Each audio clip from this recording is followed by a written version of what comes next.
os vídeos. Todos. Liga logo.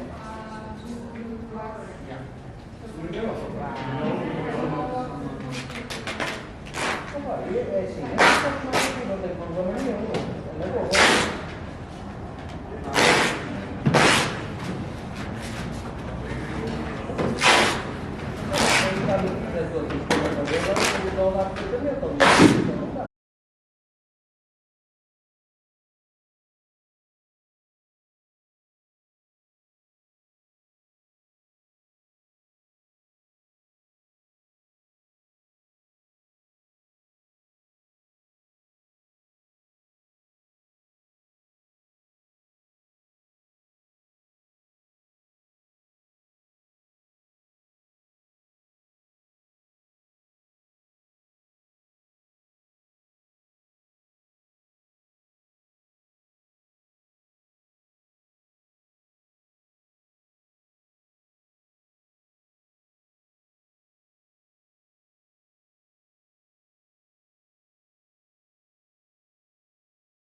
Να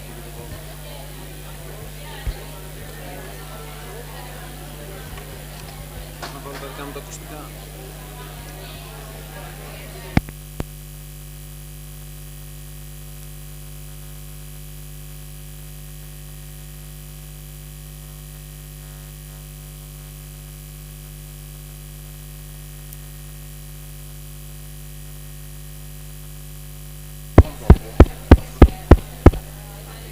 Άκουσε. Κάνει βόμπο. Και τι να κάνω εδώ. Όχι, απλά σου λέω να το... Άρα αυτό ακούμε εδώ. Ναι. Είναι πολύ δυνατό γιατί αυτό.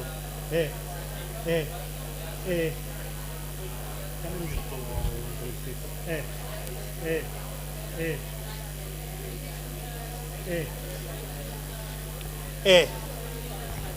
Άρα αυτό το θα ανοίξει. Συγγνώμη.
Καλά είναι πολύ χαμηλό, δεν είναι... Κόψε gain, πώς έχεις gain. Ανάποδα, ανάποδα. Ανάποδα γέννα. Ωραία. Κι άλλο μία.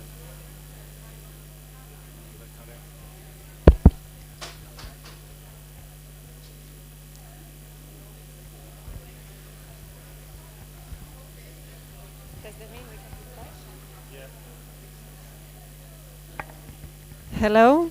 Yes, we are ready. Yes, we are ready. Thank you.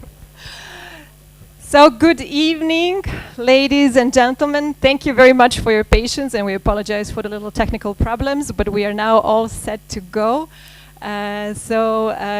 My name is Dubravka Jurišić. I am from the Goethe Institute and I'm project manager of Creative Lip, and it's really my great pleasure to be able to address you first and welcome you in this beautiful space in Jupitec and in general in this beautiful city of Porto and the country of Portugal. Personally, for me, it's the first time to be here, so I'm really, really happy we chose this location.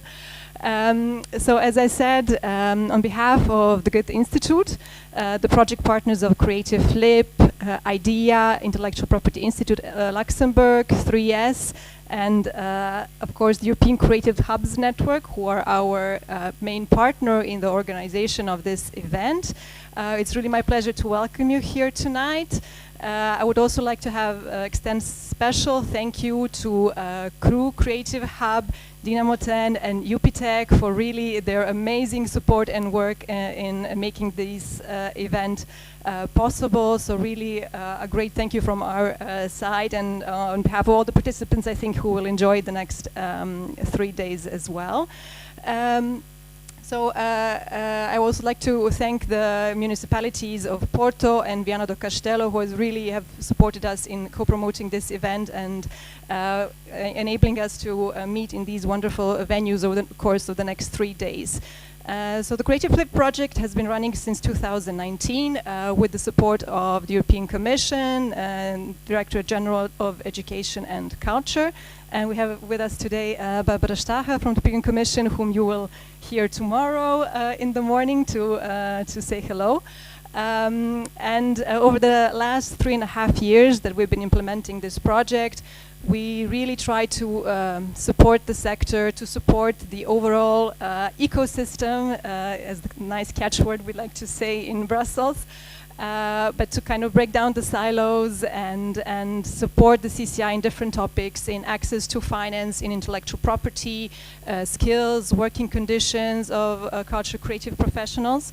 But maybe the closest to our hearts are the ones that are very kind of direct activities and programs that we have with creative hubs, with culture creative organizations, and we're really happy that as a part of this conference, actually today we were able to kickstart 2 great programs that we're implementing as part of Creative Flip, the Learning Labs programs between the culture creative organizations and the educational sector, as well as the Twin Hub program, which is about bringing creative hubs together for a period of 1 year. And we're also looking forward to tomorrow, the launch of our 2 new tools on access to finance and intellectual property as part of our flagship Creatives Unite initiative. So we really kind of invite you to tomorrow to, of course, join us for the next 2 days and hear about this and many interesting topics that my colleague will mention. So I won't take any more of your time, because tonight we're here to get inspired by the great keynote speeches and also to enjoy the lovely networking event in the garden of UPTech, and just to kind of exchange and meet new friends, and as well the old ones. So with this, I stop and give the word to Vasilis. Wow.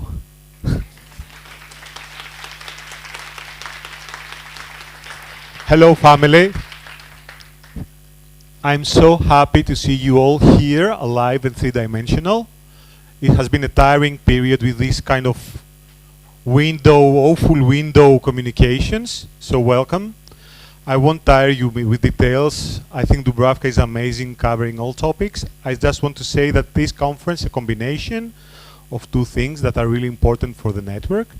The first is our best ever project, Flip, which continues for the 2nd time, and we are really happy about it and really proud about it. And I would like to thank also Goethe for being an amazing coordinator, and Dubravka, because she has been putting amazing effort into the project, and also Wanda. I don't know if she's here. Oh my goodness. Wanda. Wanda, we love you also. It's great. Thank you for putting all these efforts in this amazing project. You will see some of the results the next days. But also, it's the beginning of our Creative Europe program as a network.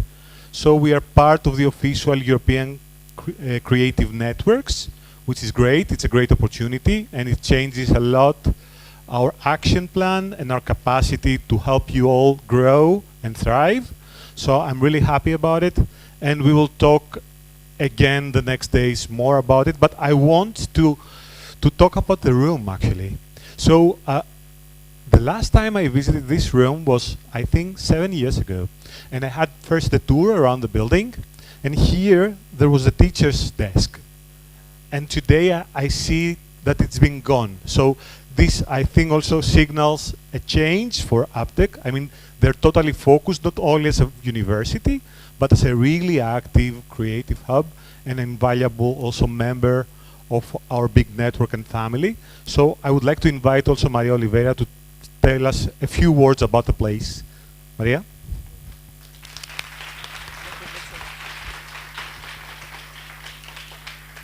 Well, hello everybody, and thank you.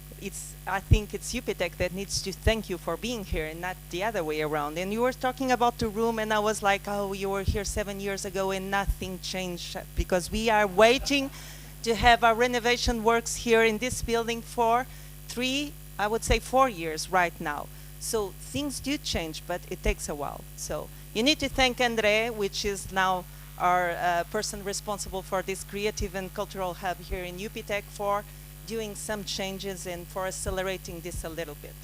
And I have to tell you, I had an amazing speech for you, but since we don't have time, I'm going to shorten, but it was amazing, believe me.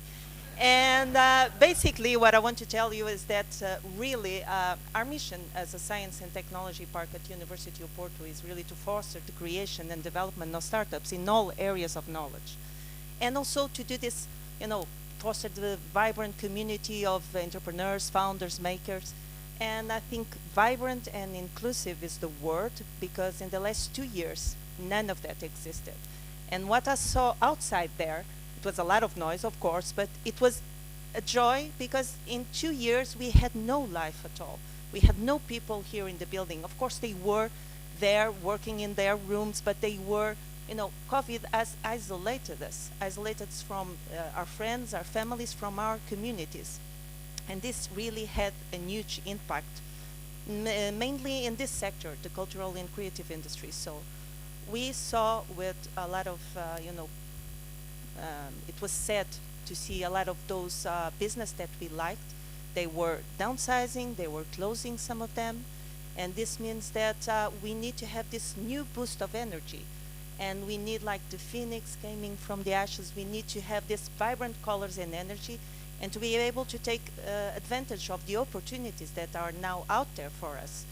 And this means that you talked about some of that, and it's amazing that we have Flip as well. And we have the new European Bauhaus, and now we have the IT, cultural and creative, which means that Europe is really putting the spotlight on this sector. And for us, this is amazing as well. So I do hope that you have a very nice stay here at UPTEC, at Porto City, which I love. And although the weather is not great today, it's going to improve, I'm sure. And that together you're able to gather the spirit of the event, which I like to see. It was empowering knowledge change. So empower this knowledge change, empower communities. It's what we are about as well. So please reach out, particularly to Andre, which is there and already mingling with a lot of you, for everything that we may be able to provide you. And once again, thank you for being here and for putting this hub again alive.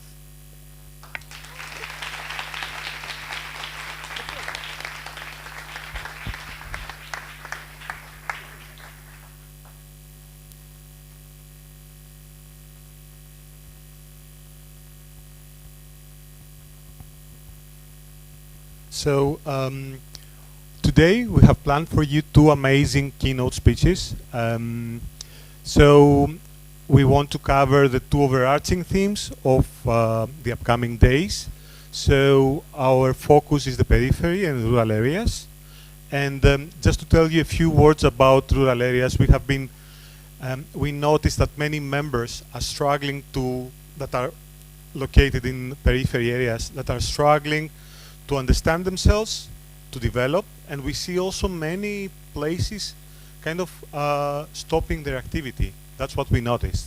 It has been a while now that this came up to our attention, and as I personally understand, this is mostly because our type of organizations was originally made for cities. But life, as we know it, is changing. And I think also communities and people change today. And we will see many people going back to the periphery areas. And together with that, we will be there present. So we have an amazing best practice example. And where is this? Where is? Ah, yeah. So I would like to introduce you, Miquel and Anna. You enjoy? Yeah. Come on up. Don't be shy. So we have with us Miguel and Anna. Are from an amazing project coming from Spain that they will talk about their activity, what they've been doing. The amazing thing is the sustainability of this project, because they've been lasting for how long? 30 years? 30 years, yeah. Now, 30 years. Amazing. Well done. anyway, thank you very much. It's an honor to be here part of this project, and also to have the sound and the voice of rural areas, which is very important. Anyway, I'm going to just come over here. Yeah, it's okay, it's okay. Now I've got the mouse here.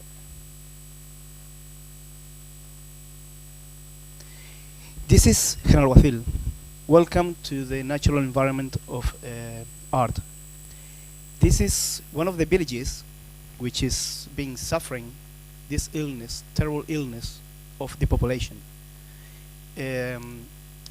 Just to give you an example, we are just behind Costa del Sol, which is overpopulated area, but our area has been suffering from all young people basically living the places. But nearly 30 years ago, we started to write the future of the village. It all started in 1984, when we started to invite artists to be part of the community, to live with us and do artist residencies. The difference between normal artist residency and General Guacil was we took them to the countryside, we took them to our environment to work with us. Because for us, the main thing, the key thing was how the community participated. We cannot do any project against the local people, because otherwise it won't success. The challenge was to involve the people from the village and also for the community, the cultural community, to believe in us. It's been terrible years for villages, not just in Spain, but all around the world, because we've been suffering exactly the same project. The artists, when they came, that's why Pueblo Museo means village museum. When the artists, when they came to General Guacil, they left their artwork as part of the village and for the community. But it was a huge change. And in 2011, we had to, after nearly 20 years, we had to rethink the whole project. We had to create a future, since we were already moving in a direction that nobody have moved before. But we needed to move. And then we started to create new art project, which is called, it was called for us, expanded exhibition. When you had part inside the museum, contemporary art museum, and on the streets. When the streets became expanded from the exhibitions inside the museum. Then we started to talk about our roots.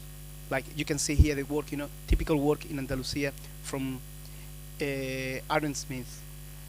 And also we started to use the artists to work with nature, our plants, to give us a meaning.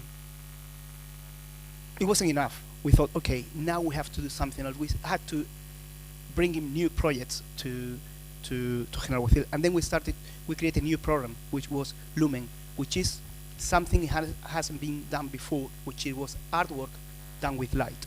Not just electric light, but using the sun, the shadows from different kind of works. Like this one from Santiago Idañez, which is extremely well known, or you can see this one from Ford. It's how contemporary art and the structure from the village have become General Guacil one of the most beautiful villages in Spain. The Times published the other day saying we are the top 5 most beautiful villages in Spain. That's another another example of how one of the works, which is a beautiful story, because you see that form of how it goes, like the curves. You know what it is? It is the movements, the walk the women had in Hanawathil, going from their houses to wash their clothes, to the cemetery and to church. That was the only thing they did in the 60s. So it was like a great pleasure for the women in the village, you know, to have. This guy who you see here is Isidoro Barcalce Medina. He was in Hanawathil this weekend. Isidoro is one of the top recognized artists in Spain and in Europe. He's got a Velázquez Prize, the Spanish prize, and you know what he did? He said, light in villages are the people. So what he did, he created a series of 500, which we are 500 citizens in Hanawathil, and he gave a piece of art to every single one, saying it is not a piece of art. That was Isidoro giving the art to this one of our neighbors, you know, happy, saying, I'm going to take this piece to France, where her family live. So, just to give you an idea what happened in the last 30 years, you can see the route here. This is the plan of the village. Is over 250 artworks are already around the village, apart from the ones we have inside the Contemporary Art Museum. Also, in 2011, we had to rethink of what a museum should be, what is a contemporary art museum should be. And then we started to create new sustainable programs, totally innovated, which it was, for us, the main thing was when the neighbors, when they go into the museum, they recognize themselves. Why? Because if the community don't see themselves into the project, it will die. It doesn't matter how hard we try and how much money we put into it, it will die. And for us also, being in such a beautiful place like we live, you know, to make it sustainable, it was one of the keys. As you can see, this is one of the exhibitions we had. That was for the 25th anniversary, which we managed to get the prize for the best exhibition in Andalusia. And Andalusia is very complicated because we have really, really top museums like Picasso Museum, Pompidou Museum, Russian Thyssen Museum. So for us, it was like a challenge, you know. We always say we can be small in budget, but we can be great on projects.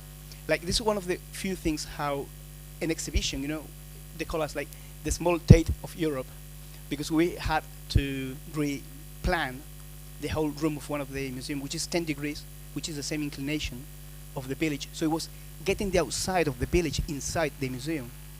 And the kids and everybody started to play inside, you know, feeling like it is the museum. That's part of the exhibitions we have, the programs. As I said, over 200 artists have been already there. And if you check those names, we're talking about leading artists. But it wasn't always simple, because it wasn't simple, because you think, okay, that's nice to now get these people to come and be in Hanawathil. 2011, when we started the project, moving, I had many big no's. I won't go there because it's a small village, you know. But, and it was so complicated, like thinking, why? Why top artists don't want to come to Hanawathil? Why? Just simply because we are a village?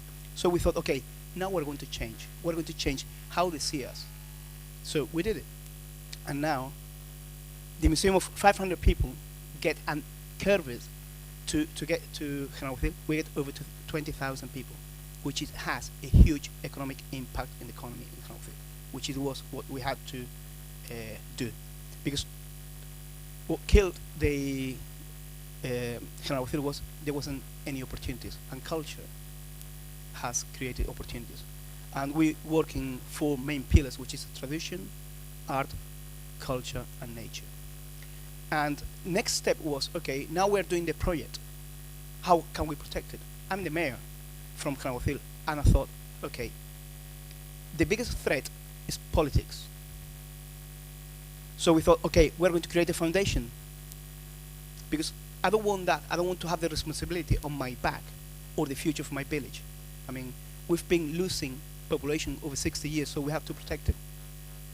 Why? As I said, we were nearly 60 years ago, nearly 1,400 people. Then we went down to 470. And there were no opportunities, and we had to create a future for the village. This is the graph. This is terrible. And this, you can apply this to every single village in rural areas, Europe, America, North America, whatever you want. That is what has happened. And that is what's been killing the village. And now it's like the fashion say, oh, we are going to work for the population. My goodness, took you 60 years to realize they were a big problem. So yes, it's 2017. Through culture, we changed the graphs to grow, to drop nearly 20% to start to grow between 3 to 4% a year. This is what the foundation do. We have different artist residency. We have the open air museum, the contemporary art museum, and all these artist residencies. The key will always be in the people. And that's why also later my colleague Anna, she's going to talk about the programs she's been developing in General Alguacil. And that's some of the programs she's been doing, you know, doing workshops with all the people around the exhibitions we had there. Because why? Because if they don't understand, if they don't feel part of it, they won't. It's like your expanded body. The rest is your expanded family, your expanded body. The kids also, you know, very interested on, and look, you know, that's amazing what they do. So we feel very proud when artists come. Also, one thing we do is any artists who do like a research program in General Alguacil, because they come and have to stay. Some of the programs last even 1 to 1.5 years, and most of them are to do with the environment and also with the people. You know, it's also how music is so important for the village. More workshops, as you can see. You know, it's incredible because it has become a center of the villages around there. We are 15 villages in Canal Valley, and we feel very proud that also the museum and the project belongs to all of them, because although we are 15 villages, we say it's like one big town with 15 neighborhoods. And how tradition have mixed with contemporary art. That was the key, you know, it's how we cannot forget about our roots. We need to continue with our roots. And part of our tradition is, if you've been there, you know, all the shutters and the blinds, you know, like it's been intervened by an artist, which was very curious. I'll tell you later in a joke which happened to them. That's another art piece, you know, which has become, and how it has circular economy, like how it goes from a sketch to a project, and the local artisans work around the final work, and it's exhibited in the museum. You see, so for us was the key. Everything has to be produced locally to generate economy. It's another example of how you do with one of the artisans who do work with natural fibers, and how it gets to an art piece, and how it gets to an exhibition. And it's now the challenge are for the artist. Now, I mean, we could get thousands of artists tomorrow. In fact, last year in Arco, they said, oh, why you haven't invited me to come to General Alguacil? I'm talking about top names. I say, well, one route we have, it's if you haven't been in General Alguacil before, you don't work here. Because for us, it's very important. You have to come see the village, know the neighborhood to be able to do a project. In the last few years, we've been working about the importance limestone had for Andalusian villages, the white villages, what we're called, you know, and how also all the heritage which has been lost now, because we use paint. Before we used to use limestone to paint our houses. So now it ends up in the museum, and also the kids understand the importance it has, because maybe in 50, 60 years later, we will know, and we will have a document which is an artist document, and we'll have the knowledge of the people in General Alguacil, which are just the few people who've been left who know about that. That's the exhibition around the limestone,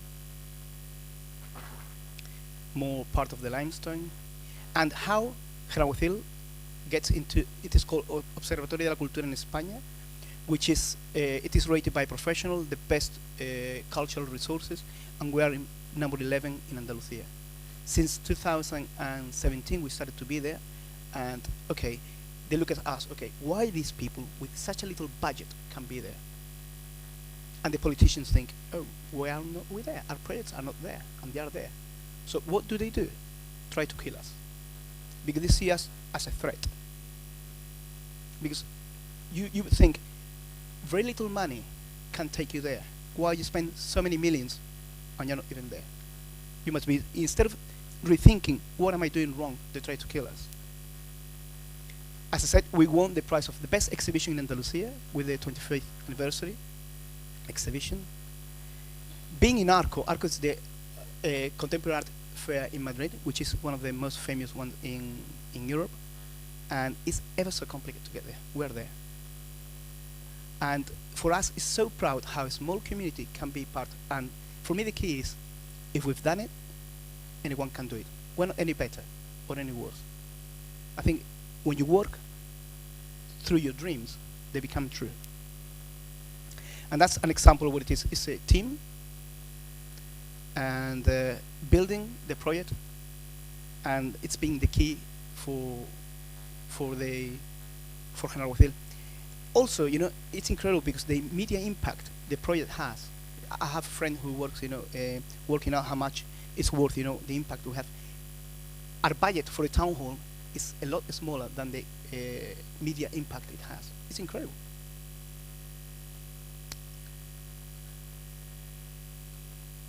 I'm going to invite our friend Ana Ramos so she can tell us about her experience doing educational programs, and I would say thank you, Ana. Thank you.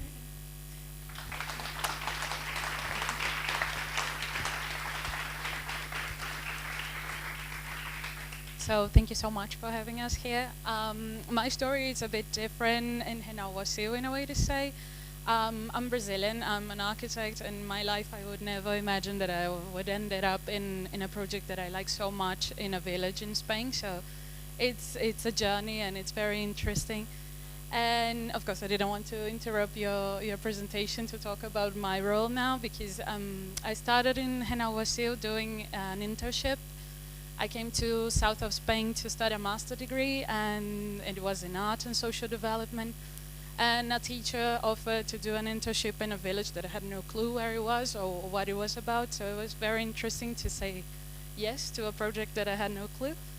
And I think it was one of the most amazing things that happened in my life. So I'm very grateful for everything. And of course, like, the internship was very interesting because the project is very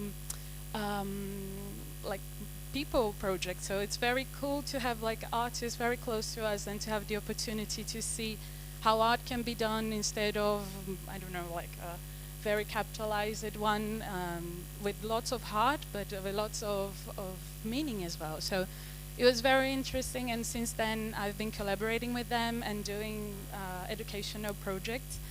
And for me, it's just amazing as well to work with people. So it's nice to have those kind of workshops that we had a few images before. Also with adults and with kids, because everybody has the opportunity and must be included in the project. And also because it's these, like, people had to embrace the project so the project can go on, right? So art shouldn't be very far away from our daily lives. And as these people, these 500 people, and General Guacil had an amazing art museum and art all over the street, so it's just like an amazing opportunity to have this closeness with art, right? So it's very special for me, and I think without them the project wouldn't exist, and that's my aim right now, is to find a way to make people close to art and to facilitate for them as well to understand, and to have a museum instead of a hierarchy position, like those kind of vertical ones, but to have like horizontal ones. So museum is very close to people, and people has a lot to say as well. So of course museum has lots to show, but people also have lots to talk. So it's very interesting to have this kind of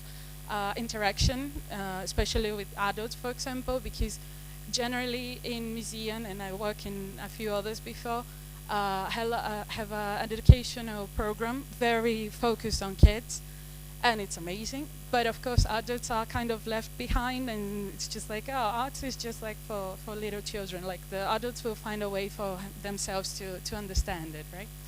And I think it's nice now to see people understanding what's art or what's contemporary art, and seeing how they really enjoy and embrace it. So for me it's very special, and I absolutely love to do this work, and it's just like very good to have a work that you really like, right? So life is way easier.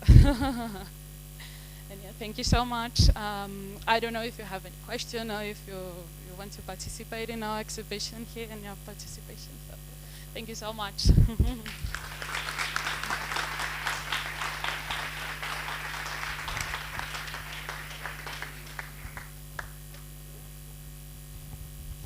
Wow, how inspiring. And expanding from rurality, I would like to discuss about some topics that we touched earlier, which were sustainability, but also the future of work, which is part of our constant discussions. And the best man to talk about these topics, I think, is a design activist, I would call, and writer, Alistair. So we're really happy to have you here. Thank you, Vasilis. Can I ask you to do the next? Because I'm going to walk and talk. I just wait for the first slide to come up. But can I thank Miguel and Anna for their talk? I think that I'm coming from a more theoretical position, perhaps. I'm also showing a lot of different kinds of practices. And the phrase, the light is the people in the village. I would also say that the light is the people in any project. And I think we should be wise to remember that. I also like the fact that you irritated the politicians. Of course, when we create something successful and the politicians aren't there, you create another kind of politics. And that's what you were doing. So, I kick off. First of all, there's a lot of language in this, but we've agreed with Vanessa that we put the talk up on the website. It's open. You can read the PDF. There's one big story, and there's lots of little stories. It's based, imaginaries of positive disruption. If we don't disrupt now, when? We really have to disrupt now. A lot's happened, as we heard earlier, even in this building. Design and art space practices towards viable social, socio-ecological worlds. It also involves economy too, but it's more important we use those two words, socio-ecological. Next, please. This talk's based loosely on these three books, and I'm going to pass them to the audience. And what I'd like you to do is to just browse the book and then just pass it over your head. Okay? This one here, this yellow one in the middle, and the orange one to the left there. So have a flick through, pass it through. I write to try and understand the world. I think that's, and I practice to try and understand the world, and I try and join the writing with the practice. So let's move on next, please. This first little book going down this side came out of the Porto Design Biennale, where I was general curator, and it's called Alter Realities. I just leave it there. Okay, next. This is Field Explorations, Design and Art Space Practices Towards Viable Agriculture.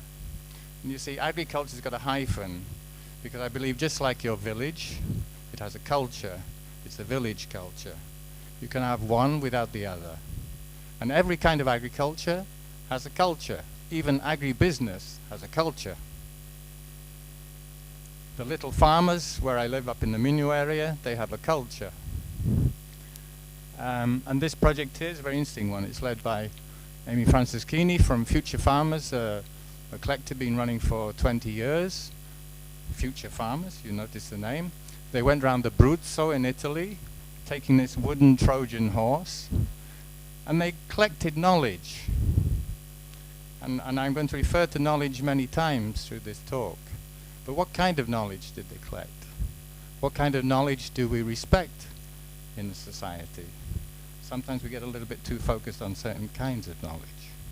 But even in your project, in your village, you needed many kinds of knowledge. And you were hybridizing knowledge. Next. And this book also emerged from the Biennale. We had a series of colloquia, online and in presence, called Peripheral Perspectives. And I asked all the contributors to then send some written material in. And I was going to do proceedings, but I thought, no, there's a book here. As you'll see, it's full of holes. But I don't think the theories are full of holes, nor the practices. So this came out of, and we proposed this concept of post-normal design. We have this trend, don't we? Postmodernism, post. So it's a provocation, of course, because you have to ask, what is normal design?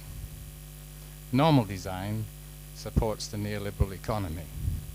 It's as simple as that. Normal design supports the global economy. So post-normal design does different things, but we can only find out when we do it together.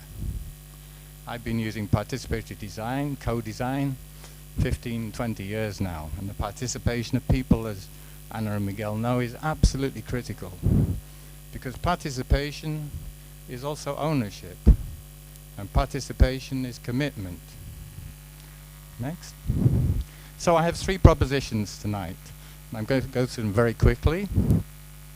1, capitalocentric thinking. 2, I'm going to try and reorientate you. And 3, I'm going to show lots of examples of how designers and artists and those that work with them materialize worlds differently. Notice it's plural, worlds. It's not one world, it's many worlds. And that's also our problem today. We talk about the world, the global economy. We should talk about multiple economies and local economies. So, capitalocentric thinking. Next, thank you. My proposition here is that we have a break with nature. This is a wonderful painting, 2 paintings by Albrecht Dürer, 1503, 1506. He painted topics that every citizen of the European Union, which didn't exist then, Europe, every citizen knew these things. They had intimate contact with these things. Next. We've had 5 agricultural revolutions. Maybe the back you can't see, so please do visit the PDF on the website. We come all this way through, but the critical one, where I argue we had this great separation. When we as humans separated from nature, Renaissance, I don't know, but I also think it was to do with European settlerism and colonialism. We exported a form of repressive agriculture. And this is where I believe our separation from nature began. We've also had 4 industrial revolutions. Every time we have a revolution, it's technologically based and economically based. It's rarely based on social and ecological considerations. Next. So, we're in the Anthropocene. But I might just say one comment about the Anthropocene. Not every human has contributed to the Anthropocene. Some humans have contributed a lot more. But there's 2 other phrases I want to introduce you to. The Capitalocene and the Plantationocene. Because these scenes, this way of thinking about what's happened to our world, our geology, is very critical. Next slide, please. The Capitalocene, a book by Jason Moore, is a multi-species assemblage, a world ecology of capital, power, and nature. The Plantationocene, I'll just read it out. This was a definition by Donna Haraway and Anna Singh and a lot of other anthropologists. The Plantationocene, the devastating transformation of diverse kinds of human-tended farms, pastures and forests into extractive enclosed plantations, relying on slave labor and other forms of exploited, alienated, and usually spatially transported labor. There are still plantations today.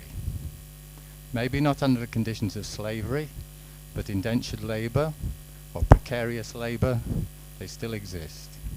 So remember the Capitalocene and Plantationocene. Next, please. This is the result of that kind of thinking. This is a soybean warehouse. And I ask, does this monoculture represent ecocide, or what the anthropologist Arturo Escobar calls terricide? For me as a former ecologist, it does. This way of producing kills everything except soybeans. Next. We rely to our world, everything we function with, all the digital gadgets we all have relies on extractivism. This is a big hole in Spain, Rio Tinto Zinc, a multi-global transnational company. It's a huge hole. You see the size of the mature trees. Next. And we have new forms of extractivism. Maybe in the conference program there's a word non-urban. Maybe this is non-urban. It's the Tesla factory in the middle of nowhere. All the employees have to drive there from somewhere. Next. So this is not sustainable. This is an elitist product for the rich. And Elon Musk, well, enough said. Next. And of course, even here in Portugal, where lithium exists, there's a big debate about whether licenses are given for lithium or not. Extractivism. Next. Kate Crawford wrote a book to say that artificial intelligence, this is maybe where the network comes into, is the emerging extractive industry of the 21st century. It's neither artificial nor intelligent. It's a grand infrastructure project, a registry of power. Think about it. During COVID, who got rich? Next. And there's new classes of power here.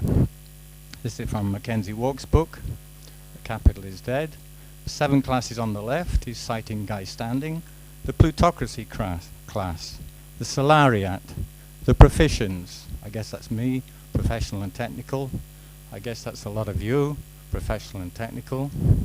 Working class, precariat, unemployed, lumpen precariat. And on the right, vectoralist. We could say Jeff Bezos is a vectoralist. What does a vectoralist do? A vectoralist controls how the information's gathered and what's done with it and where it's directed. Jeff Bezos saw you don't have to own a factory today. That's 19th century thinking. You have to control the orders and send them out to other people's factories. That's a vectoralist. Hackers, rentiers. We know about rentiers in Airbnb. Porto City's experienced it, right? And CEOs. So think about these new classes. Where do they fit into your networks? Where do they fit with the idea of exchanging knowledge? Will they exchange their knowledge? I'm not so sure. Next. So we have social injustice. Next. We have the 6th great mass extinction. I told you I was an ecologist before. In my lifetime, common birds in the UK have been put on the about to be extinct list. In my lifetime. So I do believe in the 6th great extinction. Next. We've also had loss of language. This is a map of local languages which have been lost in Europe. Why is that important? Because language is how we talk about the world. Here we are using English today. Desculpa para todos os portugueses. Here we are using English, but there are 5,500 languages in the world. And every time we lose one, we lose another opportunity to think about knowledge differently. Next. And we've got a warming Europe here. Hotspots, Madrid, Lisbon, and surprisingly, Galicia. And Eastern Europe. Wow. This is all recorded data made available through the EU and graphically produced. So, that's the capitalist-centric thinking, and that's what it's done. How can we reorientate? I think reorientation, good. How do we reorientate? It's not easy. It took your village 40, 50 years, maybe last 10, to really find a way to reorientate that village. But you're caught up too in global and regional and national trends. You're not independent. It's a network. Next. So I propose many models. It's a way of my thinking too. This is what I call the diversity triangle. In the middle, we have multi-species diversity. We cannot accept the binary of human and other than human, human and nature. This is completely a false way of thinking about our existence. Inside us, we have many other than humans. Otherwise, we couldn't function. Outside of us, we have many more other than human, beyond human. So let's think about our, whoops, just back one, sorry. Let's think about our agrodiversity, our anthro-diversity, and our biodiversity. And where they cross over, that's where maybe you should all be focusing. What are the opportunities in these crossover areas? Maybe this language is all very confusing, but I really think that if we don't think about diversity every minute of our professional lives, we're not really doing anything very useful. Next. So we need to think about the future cone. We want a preferable life, but we have to balance these spheres. Next. We have had past examples, modes of what I might call regenerative design. They've been tried, they've been experimented, but they didn't really scale up. Those modes, permaculture, agroecology, urban agriculture, eco-villages. Some of the eco-villages are 40, 50 years old.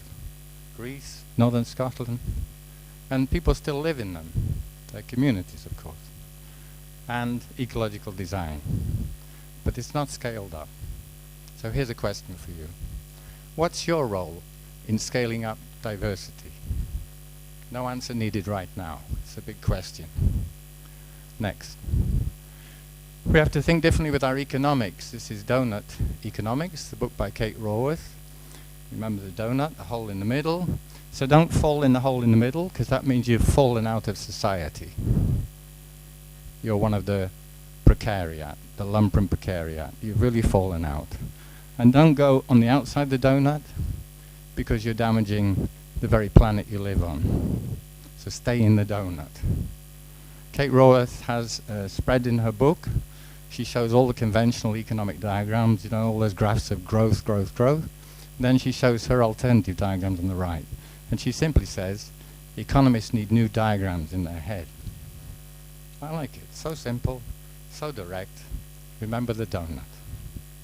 Next. And remember the iceberg. This is the work of Gibson Graham over many, many years. The top part, the bit of ice, is the normal economy. It's what the politicians talk about. The bit underneath is all the stuff we do every day that's never measured in the economy. All the things that happen in your village, like people caring for each other, doing each other's washing, painting each other's walls, it's not measured in the economy. And by the way, if we use limestone, it's probably also not measured in the economy. The paint is, but the lime is not. So, remember the iceberg model. Next. And I come to this very important point. And again, I ask you, what is your role here? Because you're networking, which means you're already exchanging. You're in an exchange network. So, how do you exchange knowledge? We have theoretical knowledge, we have procedural or practical knowledge, we have experiential embodied knowledge, and I put those all together. Essentially, there are two forms of knowledge, for me anyway. We have encultured knowledge, that is knowledge we learn through our culture, whatever that is, and we have tacit knowledge. Even as I touch the table, I have tacit knowledge. We have tacit knowledge about the air in this. We are tacit beings. Next. And we have situated knowing. Again, this is a situation. We're all experiencing something, and we're all knowing something. Whether it turns into knowledge or not, maybe that's for others to say. So ask yourself again too, what kind of knowledge are you really handling every day? And could you bring in other people with different forms of knowledge? Because when you do, you get something called an ontological disturbance. When we meet people that come from very different knowledge cultures, two things can happen. One, we have no idea what they're talking about. or two, we get a sense that they know something we don't. Often it's this one of the two. Next. So, last part of my talk, I'll do it very quick so we can have a conversation afterwards. Materializing plural worlds. I do believe your village has shown plural ways to reinvigorate the village, using artists and the way they think and practice with others. So, how do we materialize plural worlds? I'm going to skip this a little bit, but I'm proposing another term, not capitalocene, not plantationocene, not Anthropocene, but Sympoocene. Sympoesis is when we make things together. When we make things together. The we is not just human. The we is also all the other living things and the non-living things. This is the Sympoocene. Okay, next. And we need to do regenerative design. You don't even have to read the definition. Next. Regenerative design. If it doesn't regenerate, don't design it. As part of the Biennale, we had a project called the Museum of Vibrant Matter, and as part of that, we had this open archive called the Archive of Vibrant Matter. And citizens were able to submit samples of materials or objects and able to classify them on a open source typology. And this is one of the criteria we had about movement. Is the material hyperlocal, local? Is it an immigrant material, an emigrant material, a transient material, or is it omnipresent? An omnipresent material, dead mobile phones. They're all over the world. Microplastics. So we were trying to challenge people to think about materiality different. Again, you handle materials. You handle a lot of energy too, I think. So what kind of materials are you handling? Next. Where I worked in Bolzano in Alto Adige in the northeast of Italy, Sud Tirol, South Tyrol. At the university there we did a lot of cradle-to-cradle stuff around biological materials. There's no need to have waste. I think there are languages in the world that don't actually have the word waste. It's a modern word. So, no waste. Next. And this is what we teach on the Masters in Eco-Social Design there.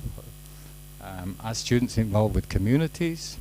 For instance, this hemp carpet was made with a community of people with disabilities. This was a composting toilet, and so on. This is about teaching people about eco-feminist values. Next. I bring another idea from Sasha Constanza Schock, this idea of design justice. And again, I'm not going to read the whole definition, but go on the PDF. But maybe I will just read this bit. Design justice is a growing community of practice that aims to ensure a more equitable distribution of design's benefits and burdens.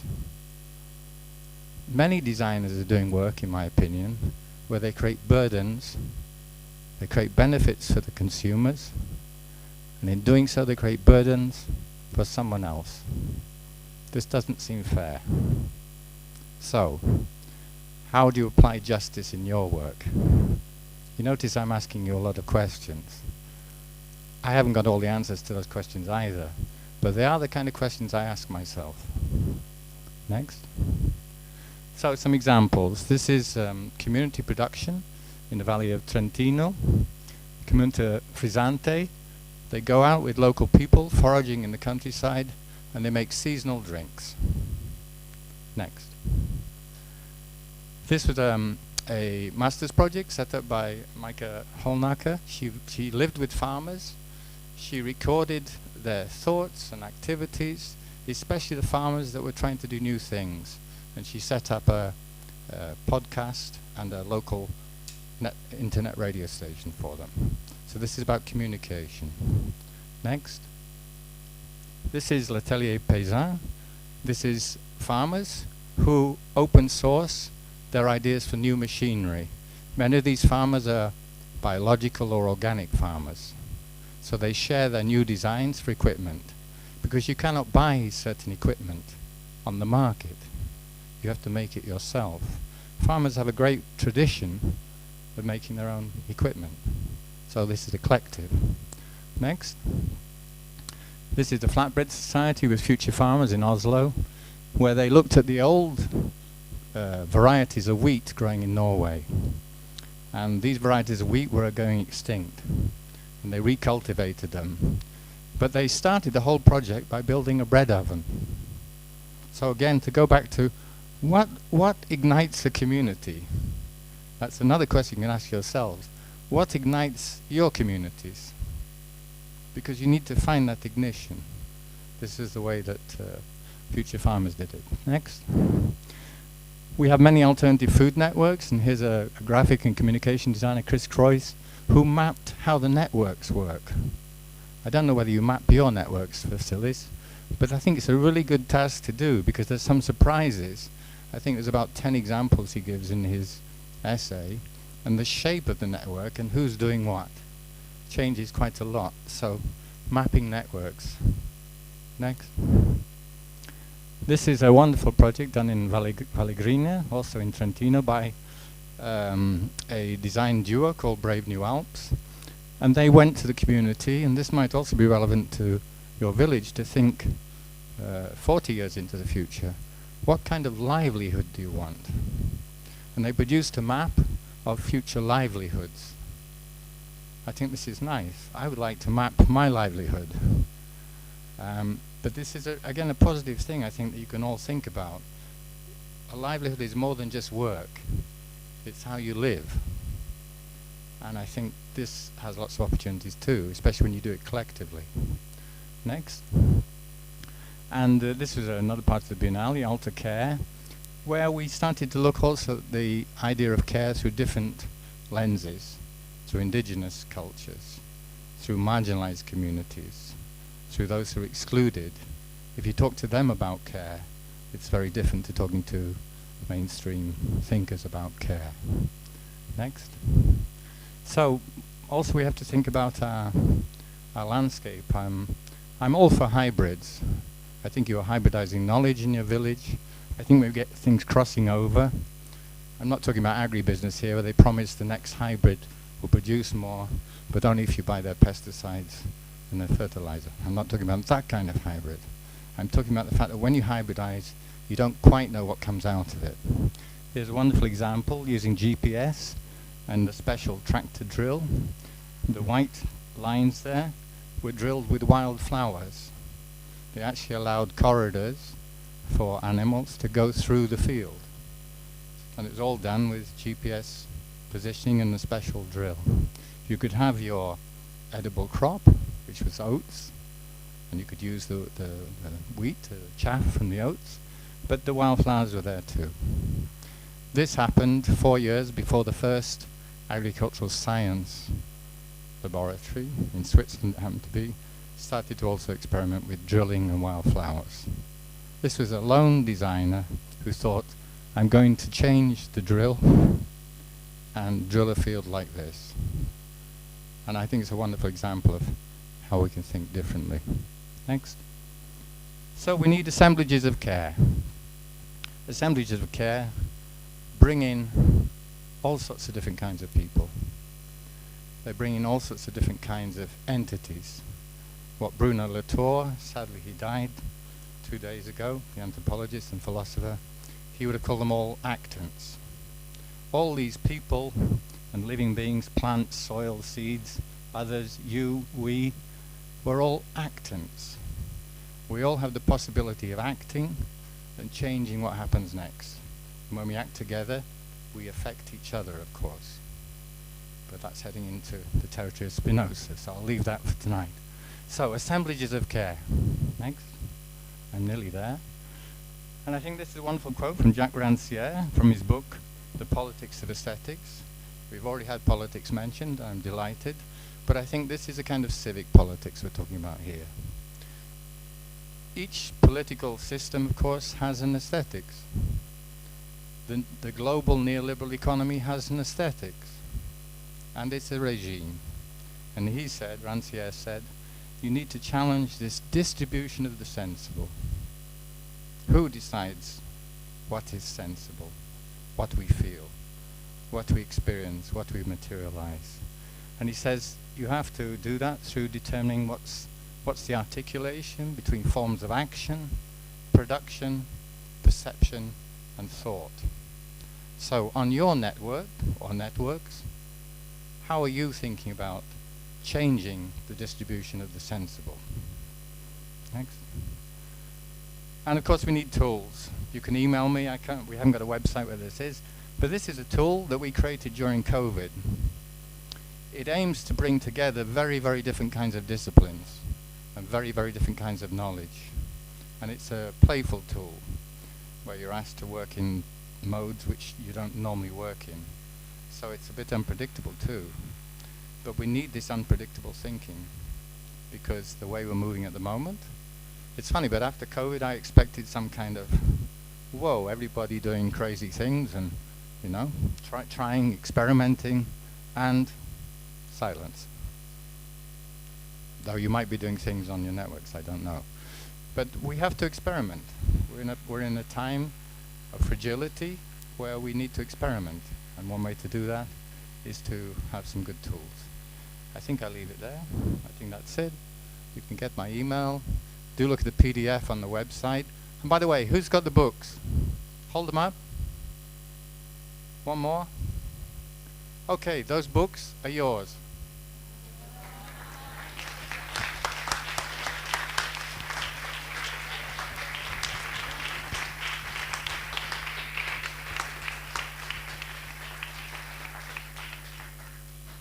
Thank you, Alistair. It's been really inspiring. I hope we reform or transform into an assemblage of care. That would be great. Let's talk outside. Let's take the conversation outside. I think there are a lot of questions and we will try to give answers the next days, but also forever, the next years. Thank you.